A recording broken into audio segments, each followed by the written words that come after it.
Late to City Council work session for Monday, August 17th.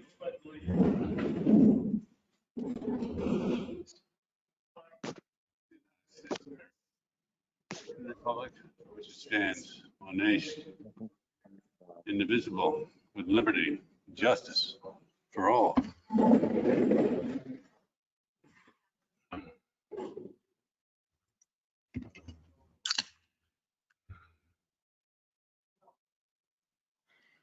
Councilman Scaringi.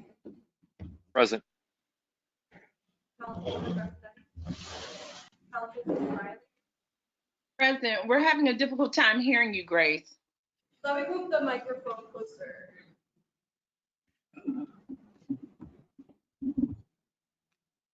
Okay. Councilwoman Friedman, Present. is that better? Yes, definitely. Thank you. Councilman Burns, Present. Councilman Strawn, President Scanlon. That's 6 here, 1 absent, Strawn. Okay, we're ready to do it. First of all, before we start the meeting, just a real quick, we're scheduled to talk about the non-binding resolutions, moderating patrolman Lee Barda and supporting the current Binghamton police officers. I'm going to table it for right now. Councilman Strawn was a part of this beginning. His request, he's asking me to hold on to this until he can be part of the group to discuss it, so we'll discuss it 2 weeks from today. Move right into the agenda. On RL 20-174, Chief Eggleston.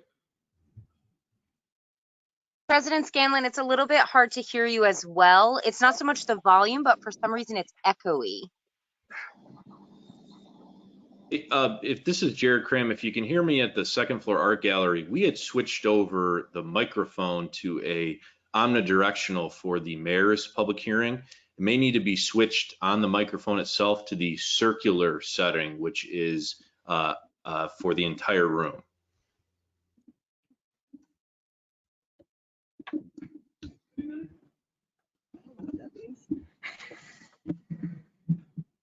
That might work. Testing 1, 2, 3, 4. Can you hear me now? Yes, It's much that's better. Thank you. Is that better? Okay, all right. Okay, That's my Chief fault, I'm sorry. That's all right, not a problem. Chief Eggleston, go ahead. Okay, just a resolution for confined space coverage for Matco Electric. They're doing a project at Wilson Hospital and they requested us to provide confined space rescue for them. Something we do on a regular basis. Questions or comments on this? Thank you, Chief. That was quick and easy. Thank you. Thank you very much. Okay, we're going to move on. We're going to change the agenda right now. We're going to move to RL 20-170 for Verizon for Sean McGee, please. Oh, that's. I'm sorry, Jared Cram. I'm sorry. I think Katie Tyler from Verizon is also a panelist as well. She's joining us as we speak. I think you're on mute, Katie. There we go. Can you hear me now? We got you now. Thank you. Okay. So some of my colleagues were trying to get on, but it doesn't seem like the link is working, but I will do my best to cover everything myself. If you have any questions that I can't cover, I'll be sure to get the answers from them if they're more technical in nature. But I'll just give a brief, just sort of intro on what we're looking to do here. So Verizon has been experiencing heavy increases in traffic on our network in the city of Binghamton. And we currently have just one cell site that covers most of the downtown area. And that's where the majority of the traffic is coming from. So we've received many complaints from residents and workers across the city that they don't have service, or their calls drop, or their speeds are slowed way down. This site is at capacity. And we've been working on a strategy in Binghamton to solve this need for more capacity and better coverage. Part of that overall solution was to install small cells, which is what we're working with the city to build out now. But those small cells, they rely on capable macro cell sites to take on the brunt of the work. So we're proposing to attach our equipment to an existing light pole at NYSEG Stadium to provide that necessary capacity relief to the downtown site, but also to provide improved coverage to your residents and businesses. Okay, so I do have one of my colleagues on, so I just want to make sure they're both able to answer questions if you have them at the end. But okay, so what we're asking the council to do today is really just to authorize the mayor to enter into a lease agreement with Verizon in order to fulfill this need for everyone that lives, works, and plays in the city. This cell site will enhance our network as soon as it's turned on the air, and it'll provide the reliable wireless connectivity that your residents demand and depend on. And I would just like to stress the urgency here. I know that we're looking at unique circumstances here just between COVID and the baseball team's involvement. But your residents are also Verizon customers, and we have a responsibility to provide connectivity to these people. So moving as swiftly as possible is of the utmost importance here, because it does take some time to get to the end goal. So we'd be happy to answer any questions the council might have, and I'll do my best to answer them. I don't know if both of my colleagues are on or just one. Can't really tell. Questions or comments?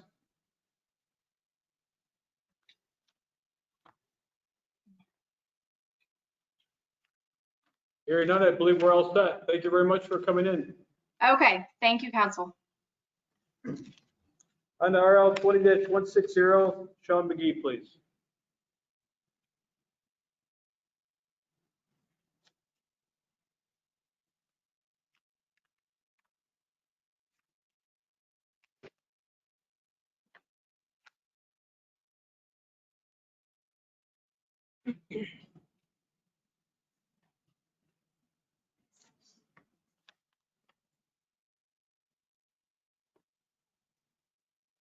Chris.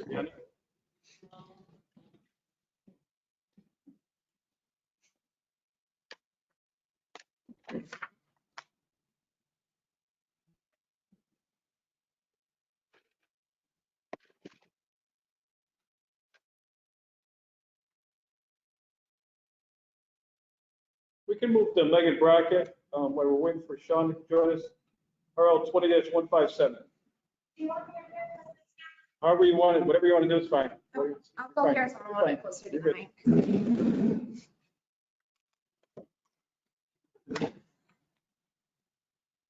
Okay, RL 20-157 to start. So this is an extension of an agreement between the city and the school district for school resource officers, or SROs. These are extensions of what council has approved in the past, and they put an SRO in the high school, East Middle School, and West Middle School. Is there questions or comments on this? Yes, this is Councilwoman Friedman. I have a question. Yes. Thank you, Mr. President. I know that just in the packet, what we're actually voting on is just the like the contract, but I was wondering if we have any data surrounding putting SROs in schools, like for example, what effect that has had, if they have prevented any violence from happening or things like that, just because it seems like this is something that I would feel comfortable voting on if I was able to see data. Can you repeat that last part, Councilwoman Friedman? What specifically were you looking for on the data? Sure, it's just things like, well, actually, my first question is, how long have SROs been in the schools? I actually don't know. Sure. So the East Middle School agreement dates back to 2016. I'm sorry, and that's for East and West Middle School. And then from what we can tell, it looks like there's been an SRO in the high school since at least 2004. So we've had an agreement with the district for some time on this. Okay, thank you. So my follow-up question is, I wonder if we have any data to show and the effect that SROs in schools have had in terms of maybe like disciplinary issues, or if the SROs have like prevented, you know, because I know some people say that SROs are a preventative measure, like have they stopped any violence, you know, have they removed like a firearm from the school, data points like that. I wonder if that kind of information is available. I'm not sure, to be honest. I don't have any of that with me tonight, but that's something we can certainly look into for you, and I can talk with the chief about what kind of data they're keeping. Okay, I would appreciate that. Thank you. Sure. Other questions or comments? Councilman Burns? We're getting that data. We'd love to see the data of how many arrests they've made, if they know, you know, I mean, and are they involved in the disciplinary thing? Like if there's a fight, they break up the fight. They just leave it to the principal at that point, or? Yeah, so the contracts do, I think, a pretty decent job of spelling out the responsibilities of both district administrators and school staff and the SROs. From what I understand, the SROs, their main function is to really be a resource for both the staff and the faculty that's on site and the students.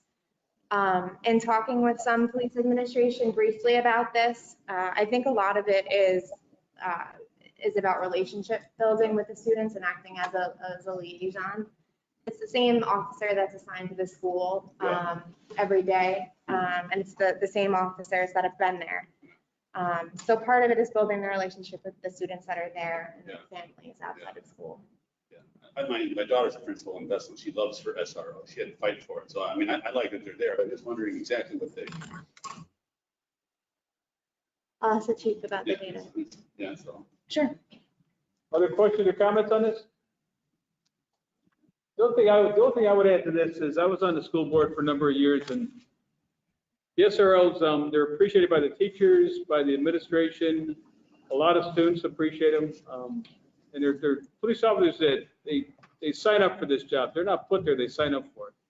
So it's officers that want to be involved with kids and help kids along. So I'm all for it. That's my position on this. Other questions or comments? Mr. President. Yes, Councilman Scrange. Thank you, Mr. President. I know myself personally, I've spoken to a number of teachers in the Binghamton School District that I represent in the first district. So I know this is probably, well, this is obviously less quantitative, but I think it's also very qualitative. Megan, I don't know, maybe if you could speak to, or if someone on the call can speak to maybe the process of how this comes on and the role that the school district plays as it relates to SROs, because my understanding going back to this, even with what we started with East and West back in 2016, the impetus for this was actually the school district, not just the general idea of SROs in our schools. I mean, I've spoken to staff, teachers, administrators, school board members. I've never heard one Binghamton School District teacher, administrator talk negatively about it. It's always been positive. So if there is not actual quantitative data related to anything that might be preventative, I think qualitatively it's important to know the position of the school district on it. So I wasn't sure maybe if anybody could, or maybe Megan, forgive me, not anybody, but you or someone could speak to that more specifically. Yes, that's my understanding too, Councilman Scaringi, that this is certainly something that the school district wants and has approached us to work on. So we work with them on this program and to get an SRO officer in each of the 3 schools. If that helps, I hope it does. Yeah, no, I think it does, because my understanding as well as I believe is it relates to officers that volunteer. Not everyone can just get that. I believe they even go through some sort of in-depth screenings or interviews with teachers and administrators, even in the school district. So there's multiple hands that are touching this as it relates to who actually gets to work with the youth of our community. So I appreciate that. Thank you, Megan. Sure. Wait, do you mind hanging there 1 minute? Go through, that'll be quick. I'm sorry? Hang in there for 1 minute. We Sean McGee. We'll go back to Oh, Sean McGee. yeah, first. absolutely. All right, so let's start RL 20-160, Sean McGee. You there, Mr. McGee? Yes, I am. Sorry about that. So for this RL, the city received a grant from the Preservation League of New York State. I appeared back, I believe it was in January, and presented that to council with the hope that we would receive grant funding, and we did. And so now I'm hoping that city council will authorize the mayor to accept the funds and enter into contract with environmental design and research to perform the work associated with the grant. Questions or comments on this? Thank you, Mr. McGee. No problem. Thank you. All right, Megan, on to RL 20-161, please. Okay, and actually, if it's okay, if I could skip around a little bit, because I think it'll make Go a ahead. little more sense. Yep. So if first we could look at RL 20-162. This is the second one down in that block that we're on now, but this is funding for the backpack and school supply program. The mayor's office funds each year in partnership with CARES. And CARES is the local nonprofit that works with students and families in the Binghamton City School District. So this funding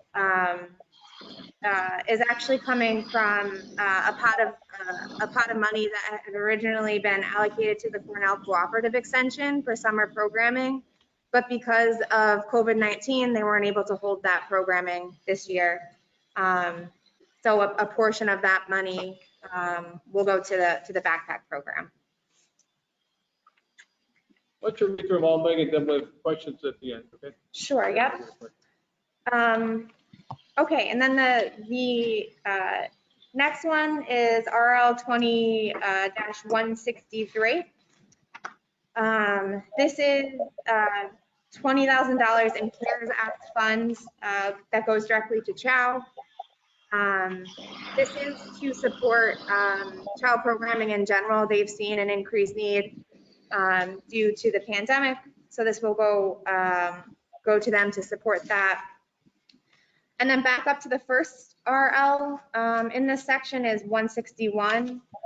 This is another $25,000 that's going to CHOW, but this funding is specifically for community meals programs at churches that the city is partnering with.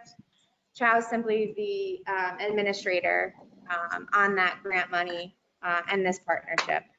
And that's also CARES Act funding. The last six RLs in this section are community development block grant funds to those churches to support the community meals programs that they run there. And these funds all go to support the capital upgrades. So the purchase of appliances mostly. So new stoves, new freezers to keep the community meals programs going at these 6 partner churches. Questions or comments from RL 120 through, sorry, let's see, we get from 161 through 169. Questions or comments? Yes, President Scanlon, this is Councilwoman Riley. Yes, Councilwoman. Thank you. I'm glad to see that we are supporting the needs because of the increased need for food and meals in our community. I do have a question, however. So the RLs, as we discussed this afternoon, are coming from the CARES package, right? The COVID money. So some of them, Councilwoman Riley, are. So the backpack program that I started with, that's just separate CDBG funds.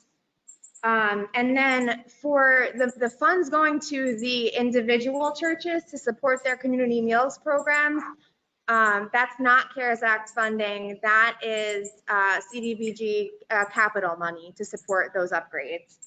So the CARES Act funds is the money that's going to CHOW. Okay. Okay, now please just explain for us and those that may be listening, during the hearings with CDAC, we were accepting applications. Did CHOW submit an application for that CARES funding? They will have if they haven't already. You would have to submit an application in order to receive it.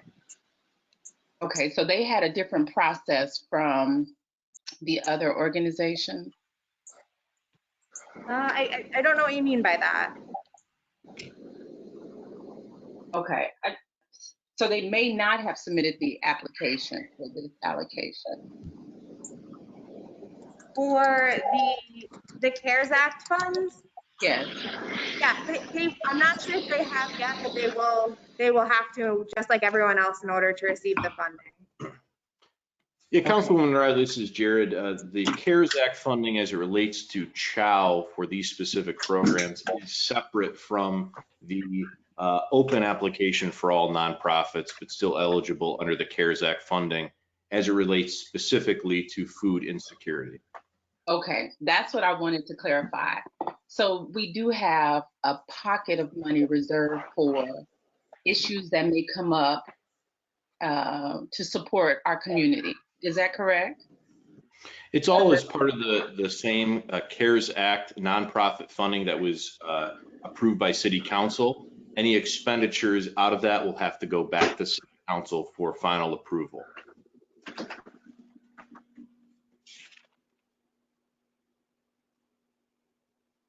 That concludes my questions. Thank you.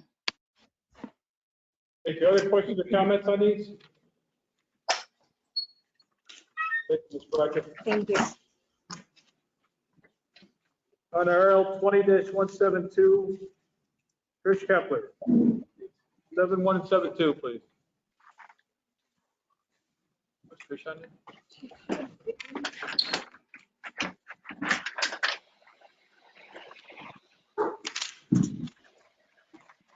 Can you guys hear me? Yeah, Trish, we can hear you now. Yep, I'm here. Okay. Tell us about 171 and 172, please. Okay, I'm looking to have the two contracts approved. The first one is the Civil Service Employees Association. We asked them for a 1-year extension to their current contract. So it would expire, this 1-year extension on 12/31/2021. And what we asked for was a 0 increase for the year for next year. And they agreed to that. So there's no other changes in the contract, just a 1-year extension with a 0% increase. So that's all they're looking for. So I'm asking for approval of that. Question on RL 20-171, please. All right, Trish, tell us about 172, please. Okay, that's the fire contract. Their contract actually expired at the end of 2019. So we asked for a 1-year extension, so that would expire actually the end of this year. And in their extension, we asked again for a 0% increase for this year. And we also, which they agreed to, we also made some other non-financial changes that we could agree to. So those are also in there. But they're just, there's a handful and they're all non-financial, just to clear up some language. So we thought if we could get it done now, let's get it done. So they agreed to the 0% increase for this year. All right, questions or comments on RL 20-172, please? Yes, this is Councilwoman Friedman. Yes. Yes, go ahead. Thank you, Mr. President. I was just wondering, is this normally done in 1-year increments? No, it's not. We were looking, typically most of our contracts are 3 years. We were looking for 1-year extensions. We went out to all the unions and asked for a 0% increase due to financial constraints because of COVID. So we went to all unions. The fire and the CSCA were the only ones who were willing to agree to 1-year extensions with a 0% increase. The police said no, and also Teamsters, blue collar, and supervisors also said no. Okay, thank you for the clarification. You're welcome. Other questions or comments? Thank you, Trish. You're welcome. Okay, Jared, on the RL 20-158, please. Good evening. In a similar vein to the SRO program, the city has a Binghamton University liaison officer as part of a partnership with Binghamton University, which we'd like to extend until the next year. This was announced a few years ago, providing a Binghamton resource officer to interface with students, have open office hours, and then be an additional resource during the hours when student-related public safety issues arise, which is typically Thursday, Friday, Saturday, until 4 in the morning. So whether it be helping coordinate with UPD on specific student-centric public safety issues, or assisting the patrol division and other police divisions on response to incidents that involve students. This liaison officer is a position partially funded by the university to work specifically on student-funded, or excuse me, on university-centric issues. So we're asking for an extension in the next year. Questions on RL 20-158? Jared, tell us about 20-170, please. We did that. We did that one, yeah. Yep. Oh, never mind. All right, how about RL 20-159, please? Yes, this is Brian Seacrest. I believe you should have all received an email from Mr. Frank explaining that we were looking forward to next year. They want to create a separate and distinct new attorney's position in our office to ramp up sort of our capabilities for the coming change of administration and some potential changes in our staffing levels in the city. As I believe Ken told you in email, he plans on retiring, and I believe we want to try to bring in somebody who can be trained a little bit so that when he does that, or when he makes that jump, that we are full staff and that don't have a let off in services that we can provide. Questions or comments on RL 20-159? Yes, you, this is Brett. Councilman Friedman. Sure, go ahead. Oh, sorry. Thank you, Mr. President. I was just wondering why this is expedited. I believe it is because we had interviewed, there were 2 individuals, 2 very good candidates. We wanted to make offers to both of them if we could, and because of the timing of your next meeting, we wanted to try to get it expedited so that if they're both still interested, that we could retain both as soon as possible. Okay, thank you.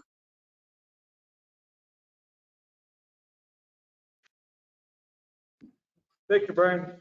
All right, great. Tell us about 20-175. We also have the ones that we sent out. It's 20-176 and 170. We got 2 we added here. I apologize. Back up a minute. So these are both for Jared Krim. So Jared, tell us about 20-176, please. Sure, I'm just bringing up the RLs here. So these 2 RLs are the first in awards as part of the CARES Act funding for financial assistance for nonprofits and businesses. So the RLs, the actual entities receiving the funding is attached.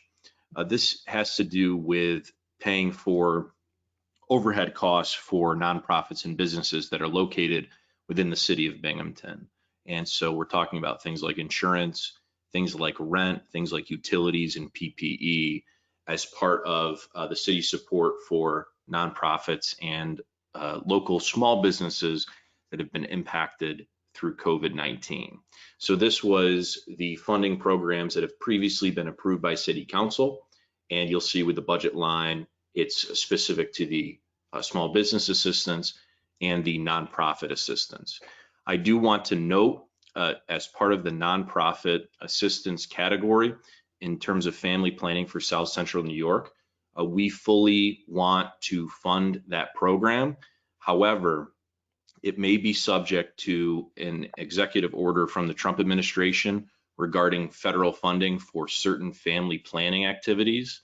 Again, we will go with HUD's determination whether they are eligible or not. Again, on the record, it is our preference that they be funded at that amount. We do want to support that nonprofit, but HUD will render a decision on whether they are eligible or not due to recent executive orders. So this includes several small businesses and nonprofits, again, out of the CARES Act funding. Questions or comments on 20-176? Yes, President Scanlon, this is Councilwoman Riley. Go ahead, Councilwoman. Thank you. Okay, again, Jared, so please clarify for me. These particular recipients submitted an application for this allocation? That's correct. Okay, and how were the amounts determined? Did the applicants themselves seek an amount and then based upon the need, it was weighted? Can you tell us a little bit about that process? Sure. The applicants submitted various costs as associated with that have been impacted through COVID-19. Either they were eligible or not. And what you're seeing in front of you is the maximum eligible costs that can be provided to these businesses or nonprofits. While City Council can authorize the expenditure of funds to, let's use, Binghamton Hots, for example, for $3,000, Binghamton Hots will still need to provide the backup and documentation as it relates to how those costs total $3,000. So in the case of a small business, it may be rental, insurance, and PPE that total a certain amount based on what they're eligible for. The higher number of employees, the more they could potentially be eligible for. So this is simply the authorization to expend the funds, but they still need to provide backup documentation so that it's not just picked out of thin air. Okay, that's great. Well, based upon what we approved, we see now that the applications and the approved funds are below that budget line, and the deadline has passed, correct? That's correct. So now what will happen with the remaining funds in those lines? Are we able to now open another application process? Or, that would be my hope, specifically with the businesses, 35,000 out of, roughly, I think 210,000. So we would want to see more small businesses apply for that funding. And again, with the nonprofits, based on this competitive round, as well as some other rounds, we'll have to see where things are, but there's certainly additional resources available. So who would council be able to open or make a recommendation? What is the next best step so that we can service our partners in the community? In both categories, we will advertise additional rounds of availability for funding for nonprofit assistance. Because the other thing that may happen is that while during this approval process, a nonprofit may be completely eligible, when the final checks are done for a nonprofit that may be receiving $11,000, they are eligible in the end for only $9,000, meaning that there's some additional monies. So there's nothing necessarily the council needs to do except for approval of the final allocations. So it's transparent in front of everyone where the money is going, but certainly promoting that that re-advertising and solicitation of funds specifically for the businesses, which we have, some definite funds for that will help us out. Perfect. One last question. So now the coordinated entry, I know we allocated or voted, we are voted to approve a substantial amount for 2 entities actually. Those are not under these lines, correct? That's correct. That's a separate allocation of the CARES Act funding. Okay. Thank you for clarifying. Other questions or comments on 176? Yes, this is Councilwoman Friedman. Go ahead, Councilwoman. Thank you, Mr. President. I just want to clarify the RL 176. It's just this one page that says various nonprofits, correct? The attachment on RL 177 speaks to both RLs for the businesses and nonprofits. Okay, so I'm just sorry, I'm pulling them up on my computer now, but I get the reason why I was asking is all I see, and I'm sorry, my computer's a little bit slow, but all I see is just the words various nonprofits. I'm wondering if we will have more information about specifically which nonprofits are applying for the funding. Sure. So in that email attachment, there was RL 20-176, and then there was RL 20-177. On the second page of 20-177 lists not just the businesses, but also the nonprofits. It's sort of 2 RLs, but 3 pages of documents.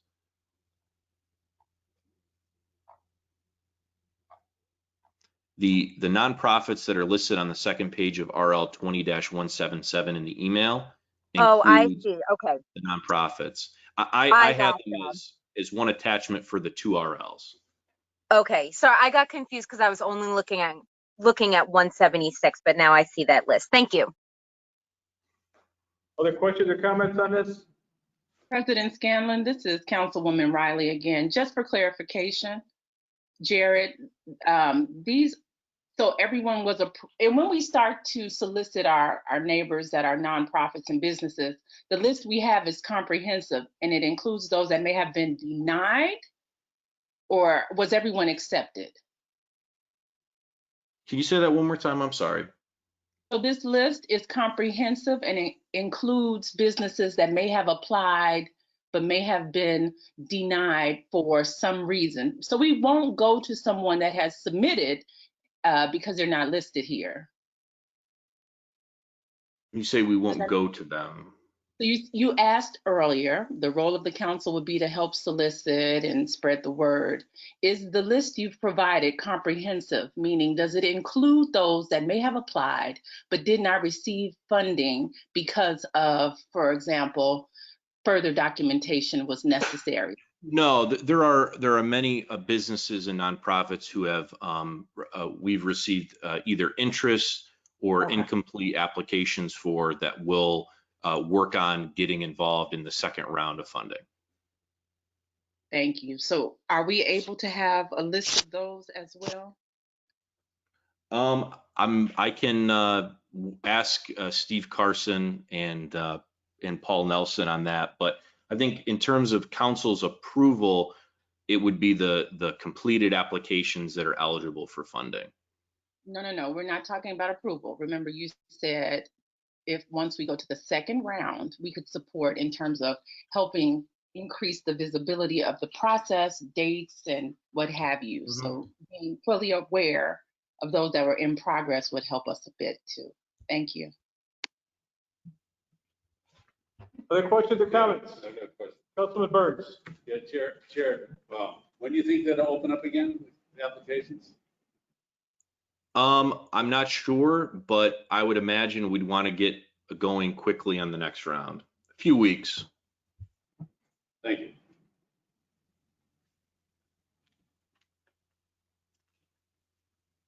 Jared, you don't need to read 177, right? Just read it, same thing, right? Yeah, I addressed that as part of the Call other. for 2177, please. Say that again? Did you want to read 2177 also? That's the same program, same attachment, in nonprofits and businesses. It's kind of one package.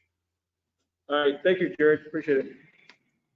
Grace, tell us about 20-175, please. Okay, this is a sale of a portion of 124 Washington Street, the Holly Street Hospitality for $1,000. It's the portion, the new restaurant that's opening up. They're building a deck, and it's a very small portion of the sidewalk that they would need.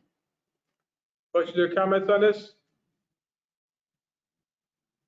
All right, Grace, read pending legislation for us. For pending, we have RL 20-154, amend the code of the city of Binghamton, chapter 18, boards, commissions, and committees. Article 6, commissions in architecture and urban design, powers, functions to provide for small wireless aesthetic design standards. RL 20-155, amend the 2020 capital fund budget for the zombie grant salary.